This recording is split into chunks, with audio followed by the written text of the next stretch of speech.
I bring you greetings from the Lord.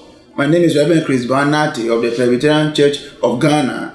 Again, I'm coming your way to share the Word of God with you. Today, we are sharing on the subject, developing your faith. Developing your faith. Child of God, the effect of God's Word can be seen by the way we respond to the Word. If the Word of God is going to produce results in your life, it is directly linked to how you relate or you respond to the Word. And the best way to respond to God's Word is to mix the Word with your faith when you hear it. When you mix the Word of God with your faith, when you hear it and you take an action with the Word, you will always receive results. Reading from Hebrews chapter 4 and verse 2, the Bible says that the Word of God was preached to them as it was also preached to us. But they did not profit from the Word because why? They did not mix the Word with faith. So these are two individuals that we're talking about, the benefit they're getting from the Word of God. And one person is saying that, yes, we received the Word of God, it produced results for us. And the other group of people also received the Word of God, and they did not receive the results. Why? Because they did not mix the Word with faith. This stands to reason that maximal profit from the Word of God is premised on your ability to mix the Word with faith. Faith then becomes a very important virtue in the life of the Christian. Because why? Without faith, it is impossible to please God. Without faith, there is nothing any Christian can do in relation to the kingdom of God. Because faith is like a currency by which we do spiritual transactions. Faith is what you need to tap into the storehouse of God to draw things into your life. So without faith, there's nothing you can do. By faith, you can quench the fiery darts of the enemy. It is by faith that you obtain good report. It is by faith that you are able to do the things that you need to do as a Christian. And so this tells us that faith is very, very, very crucial. Your faith is very, very important. Which is why in Luke chapter 17 verse 5, the disciples of Jesus will ask him to say, Lord, increase our faith. Lord, increase our faith. Why would the disciples be asking the Lord to increase their faith? Because they have seen how things were happening in the life of Jesus. But these things were not happening in their own lives. As it is, they were not seeing the results that were manifesting in the life of Jesus, manifesting in their own life. So they had to ask Jesus, Lord, increase our faith. In these days, as we find ourselves where people's love for the things of God is going down, people's faith level is going down, people are losing track of their Christian faith, I am here to encourage you this moment that you need to develop your faith.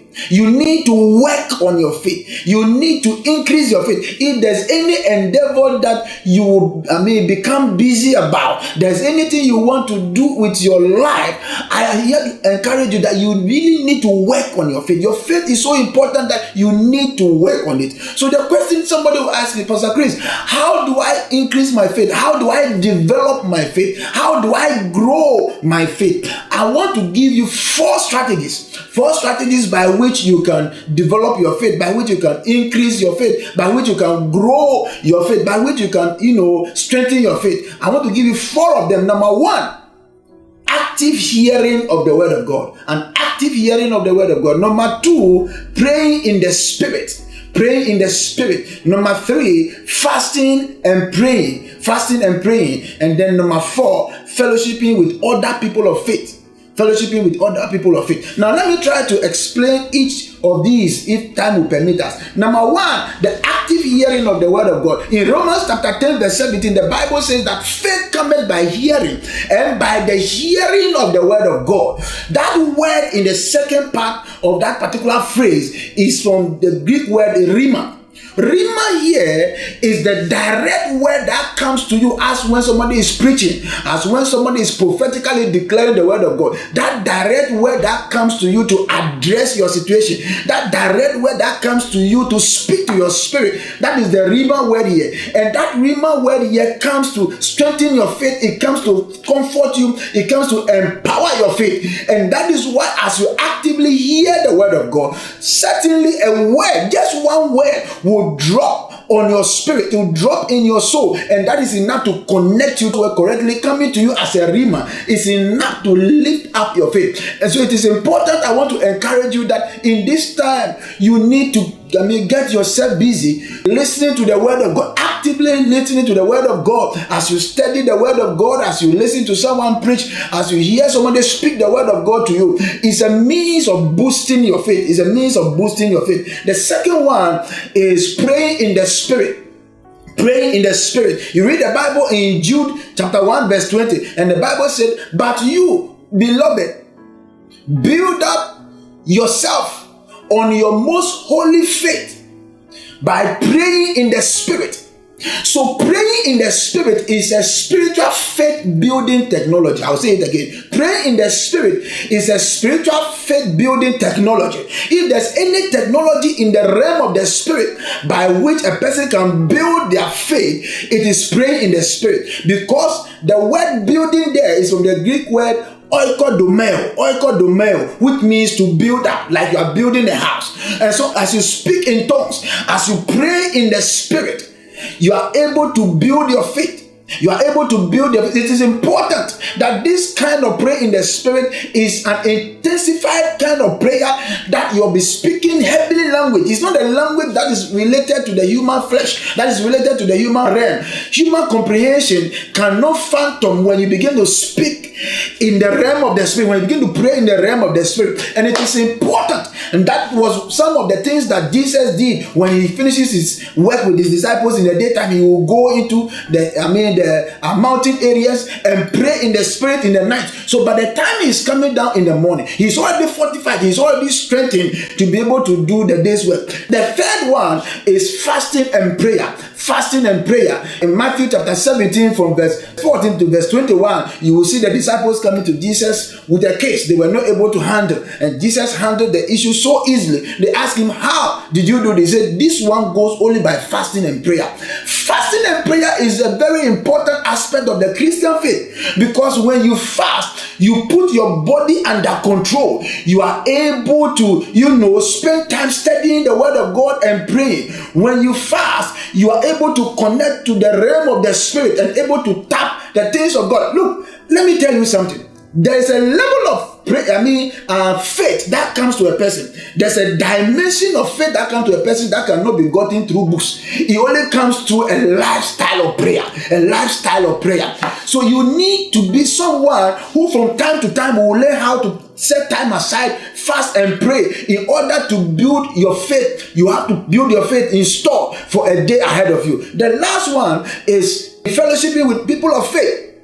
Fellowshipping with people of faith. You read the Bible in Proverbs chapter 27 verse 17, and it says that iron sharpeneth iron. You read again in Romans chapter 1 verse 12b. It said when we meet together, we are able to encourage each other in faith. When we meet together, we are able to encourage each other in faith. So it tells you that your association, the people you associate with, has the capacity to determine your faith level. If you want your faith to be strong, walk with people who are also strong in their faith. If you want to grow your faith, walk with people who are seeking ways to develop and grow their faith. Your association can determine what associates you in life. Are you listening to me? So as you hear me today, I am telling you that one of the ways, imagine going to church and hearing a sister or a brother testifying as to how they were able to overcome a situation. That alone will increase your faith. That alone will develop your faith. And so it is important that we learn to develop our faith by working with people of faith. As I speak to you today, I am telling you that if we are going to win this COVID-19 pandemic issue, it is the faith of the Christian that will make him stand strong in this time. It's the faith of the Christian that will make him keep going. So I'm here to tell you, child of God, there's something good that is about to happen. From the realm of the spirit, something good is about to happen to humanity. And this good thing is going to cut across the face of the earth. As I speak to you today, God is getting ready to do something marvelous in your life. He is about to solve that problem in your life. He is about to take that burden off your shoulder. And for you to really experience, for you to really, enjoy this blessing, you need to develop your faith, because without faith, it is impossible to relate with God. It is impossible, to walk with God. So I am praying for you that you will move from weak faith to strong faith. I'm praying for you that you will move from little faith to much faith. I'm praying for you that you will move from small faith to great faith. Child of God, may your faith grow. May your faith be strengthened. May your faith develop. May your faith become so strong that nothing in this earth of the enemy will move you. May God bless you. May God increase you. May God fortify your coast and make you a blessing to your world. In Jesus' name, amen.